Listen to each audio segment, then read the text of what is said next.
देखिए इस वीडियो में हम क्या सीखेंगे, अब हमने पैसिव सेंटेंस बनाना सीख लिए।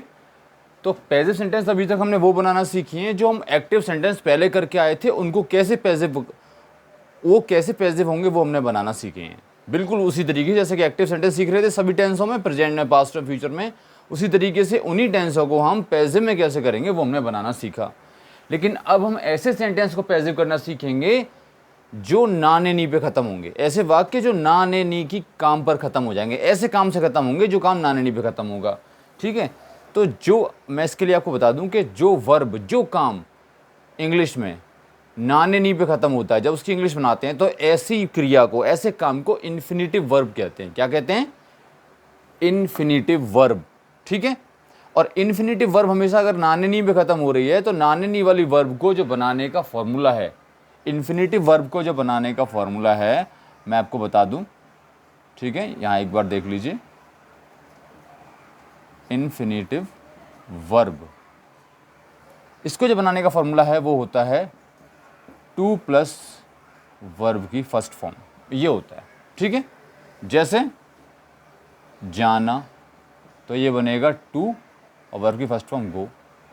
पीना तो ये बनेगा 2 प्लस वर्ब की फर्स्ट फॉर्म ड्रिंक। समझ गए आप? तो ये जाना और पीना ये क्या है? ये एक्टिव वर्ब हैं। कैसी हैं ये? काम कैसे हैं? ये एक्टिव हैं, क्योंकि जाना या जो आएगा वो खुद जाएगा और जाने वाला इस ऐसे वाक्यों में शामिल होगा, सामने होगा। पीना, ठीक है, इस ऐसे वाक्यों में सामने होगा। तो ये एक्टिव काम है, जो इंसान कर रहा होगा वो उसमें बताया जाएगा कौन सा कर रहा है। तो एक्टिव कामों के लिए ऐसे बनता है। लेकिन अब ये कहने का मतलब ये है, इन्फिनिटिव पैसिव का मतलब ये होता है कि अगर यही काम पैसिव हो जाए, यही काम एक्टिव ना हो, पैसिव कर दिए जाएं, तो फिर ऐसी इन्फिनिटिव वर्ब को पैसिव कैसे बनाया जाएगा?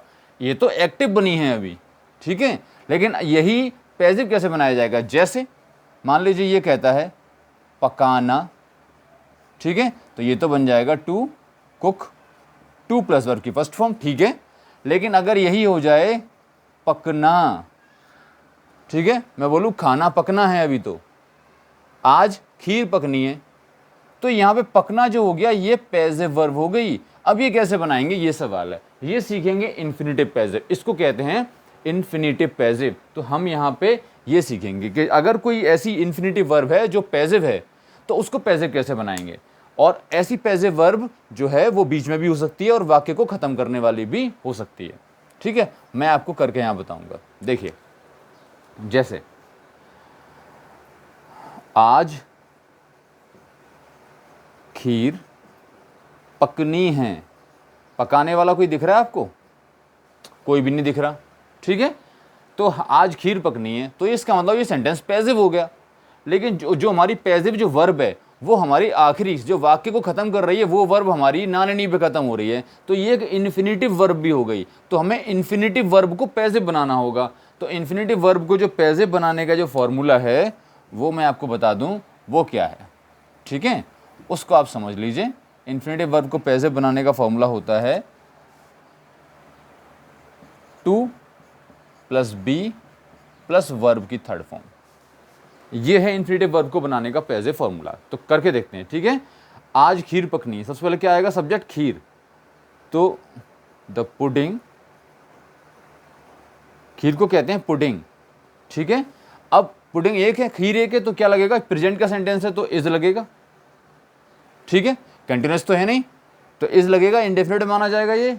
द पुडिंग इज, अब कौन सी वर्ब आएगी? वर्ब की थर्ड फॉर्म, जिससे वाक्य खत्म हो रहा है। ओके, वाक्य खत्म हो रहा है नाने नी से। तो हमने क्या रूल बताया था पास्ट इंडेफिनिट के टेंस कर रहे थे एक्टिव तब, कि अगर कोई वर्ब नाने नहीं या कर पे खत्म हो जाए तो उसको 2 प्लस वर्ब की फर्स्ट फॉर्म लगा के बनाते हैं। ठीक है, तो यहाँ क्या लगेगा? सबसे पहले अब 2, क्योंकि नाने नी पे खत्म हो रही है तो 2 आएगा, ये तो बात पक्की हो गई। अब 2 के बाद वर्ब की फर्स्ट फॉर्म आनी है, और पैसिव में आती है थर्ड फॉर्म, क्योंकि ये पैसिव वर्ब है तो इसकी थर्ड फॉर्म आनी है। 2 के बाद तो थर्ड फॉर्म आ नहीं सकती, 2 के बाद तो फर्स्ट फॉर्म ही आ सकती है।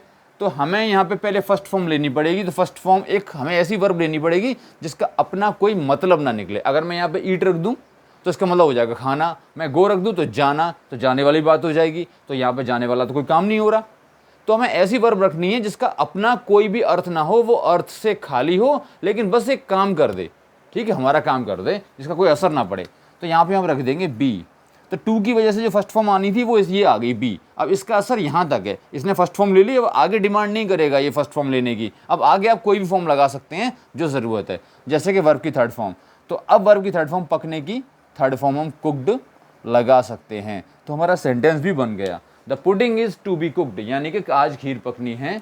The pudding is to be cooked today, पूरा सेंटेंस लिखेंगे, आज की इंग्लिश और लिखते हैं, ठीक है।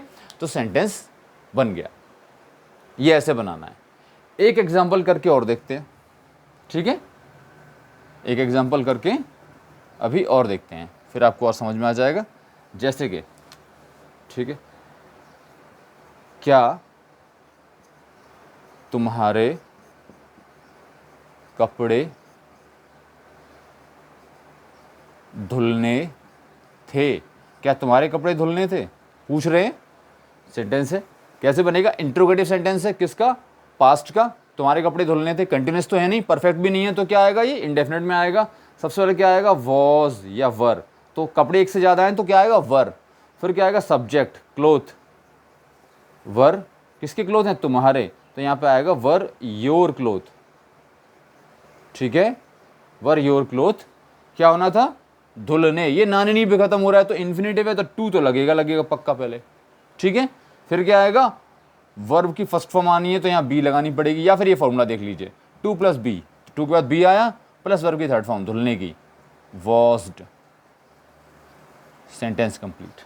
ये हो गया इन्फिनेटिव पैसिव, ठीक है। आप समझ रहे होंगे अच्छे से। आपको ये ध्यान रखना है, इन्फिनेटिव वर्ब को पैसिव बनाना है तो टू बी प्लस वर्ब की थर्ड फॉर्म हो जाएगी। जैसे ये आप अच्छे से देख लीजिए, आपको समझ में आ जाएगा। जैसे अगर मान लीजिए मुझे सिर्फ इतना सा बनाना है, कुछ नहीं करना, कोई मुझसे बोल दे कि ये करो, कि कटना, वैसे काटना होता है वर्ब है, लेकिन ये कटना कह रहा है, तो ये इन्फिनेटिव भी है, तो कैसे बनाएंगे? टू लगेगा, बिल्कुल लगेगा। अब ये काटने की बात नहीं हो रही, एक्टिव नहीं है, पैसिव वर्ब है, तो टू के बाद वर्ब की फर्स्ट फॉर्म लगानी पड़ेगी, तो बी लगाना होगा। लेकिन पैसिव है इसलिए थर्ड फॉर्म आएगी, तो इसके बाद थर्ड फॉर्म आएगी कट। कट की थर्ड फॉर्म कट ही होती है, इसलिए कट ही लगाइए, तो हो गया टू बी कट। और अगर खाली होता काटना तो हो जाता टू कट, समझ रहे हैं। इसी तरीके से अगर ये होता, सिर्फ इतना कहना है कि इतनी सी बना दो तुम कि पकना, तो ये हो जाएगा to plus be plus verb की थर्ड फॉर्म पकना की कुकड, ये हो गया टू बी कुकड, पकना, ठीक है। अब सेंटेंस किस तरीके से आते हैं इसमें, वो हम करके देखेंगे, आप उनको आराम से देख लीजिए, आप आराम से समझ जाएंगे इसको, ठीक है। फॉर्मूले को यहाँ लिख लेते हैं ऊपर, ताकि आपको दिखाई देता रहे। क्या फॉर्मूला है?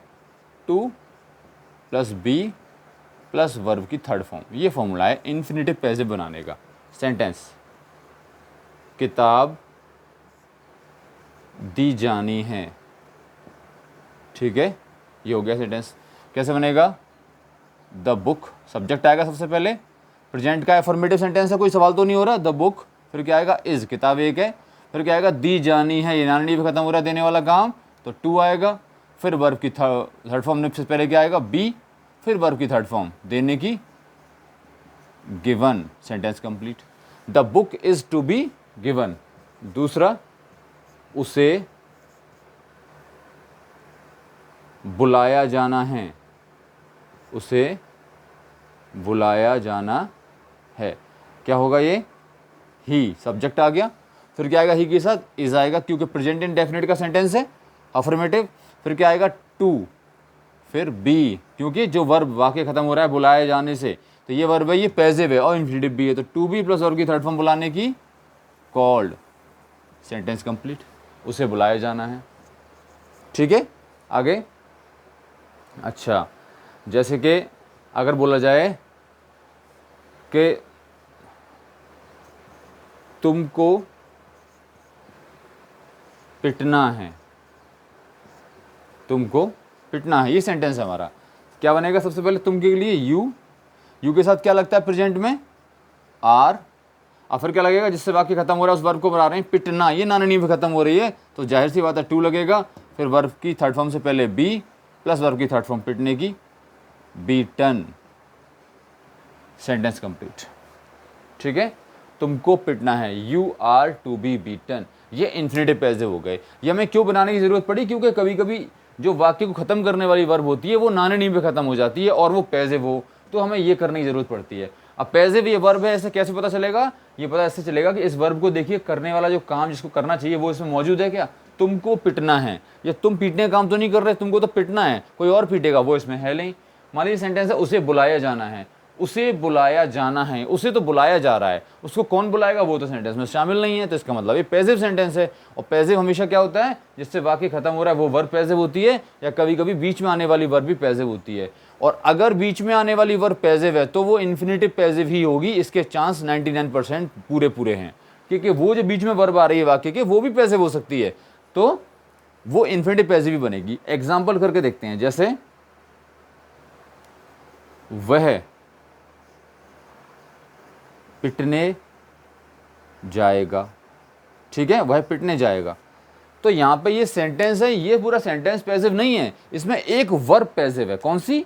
ये वाली पैसिव नहीं है। जाएगा, ये कौन काम कर रहा है? वह जाएगा, तो जाएगा इसको काम करने वाला तो वह मौजूद है, तो सेंटेंस जो है वो पैसिव नहीं है, इसकी एक वर्ब पैसिव है, वह पिटने जाएगा, क्योंकि पीटने वाला इसमें शामिल नहीं है, तो ये वाली वर्ब पैसिव हो गई। ये जाने वाला काम करने वाला तो शामिल है, तो ये वर्ब तो पैसिव हुई नहीं, तो इसको पैसिव नहीं बनाएंगे, इसको बनाएंगे कैसे?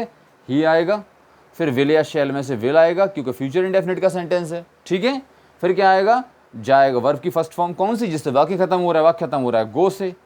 अब क्या आएगा? पिटने, क्योंकि नानी पे खत्म हो रहा है तो सबसे पहले टू लगेगा। अब ये वर्ब जो है पैसिव है, क्योंकि पीटने की बात नहीं हो रही, मैं बोलूँ वह पीटने जाएगा, तो दोनों काम यही करता वो है, लेकिन वह पिटने जाएगा यानी कोई और पीटेगा, तो इसका मतलब ये टू प्लस वर्ब की थर्ड फॉर्म से पहले बी लगेगा फॉर्मूले के हिसाब से, प्लस वर्ब की थर्ड फॉर्म पिटने की, बीटन, ठीक है, सेंटेंस कंप्लीट हो गया। He will go to be beaten, ये ऐसे भी आ सकता है, ठीक है। आपको इसकी एक्सरसाइज करके ज़्यादा समझ में आएगा। जब इस तरीके के सेंटेंस आएँ तो आपको ऐसे करने, इसको इन्फिनिटिव पैसिव कहा जाता है, ठीक है। थोड़ी सी प्रैक्टिस एक दो सेंटेंस की और कर लेते हैं, फिर आप आराम से समझिएगा कि कैसे करना होता है, ठीक है। हाँ, तो और सेंटेंस करके देखते हैं छोटा सा, जैसे कि आज, ठीक है, आज हिंदी पढ़ाई जानी है, ठीक है, आज हिंदी पढ़ाई जानी है, तो हिंदी, ठीक है, इज आएगा, क्यों? पढ़ाई जानी है, प्रेजेंट का सेंटेंस है। फिर क्या आएगा? टू बी, क्योंकि पैसिव है, ये वाली वर्ब जो नानी पे खत्म हो रही है, is to be taught, teach की टॉट थर्ड फॉर्म आ जाएगी।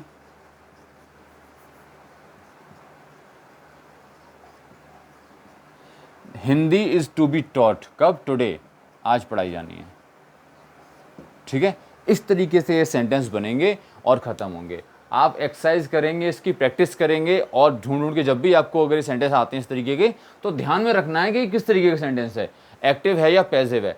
पैसिव सेंटेंस पहचानने की एक ही ट्रिक है, आप ये देखिए, जो काम पैसिव है उस काम को करने वाला सेंटेंस में मौजूद है कि नहीं। अगर मौजूद नहीं है तो फिर वो वर्ब पैसिव है, उस वर्ब को पैसिव बनाना ही है। और अगर वो वर्ब नाने नी पे ख़त्म नहीं हो रही है तो वो वर्ब कंप्लीट पैसिव है, तो उसी तरीके से बन जाएगी जैसे हमने पहले सेंटेंस बताए थे पैसिव के। लेकिन अगर वर्ब नाने नी पे ख़त्म हो रही है और वो पैसिव है, तो फिर उसको इस फॉर्मूले से बनाना है, टू लगाइए, बी लगाइए, फिर वर्ब की थर्ड फॉर्म लगा दीजिए उस वर्ब की जो कि काम हो रहा है, ठीक है।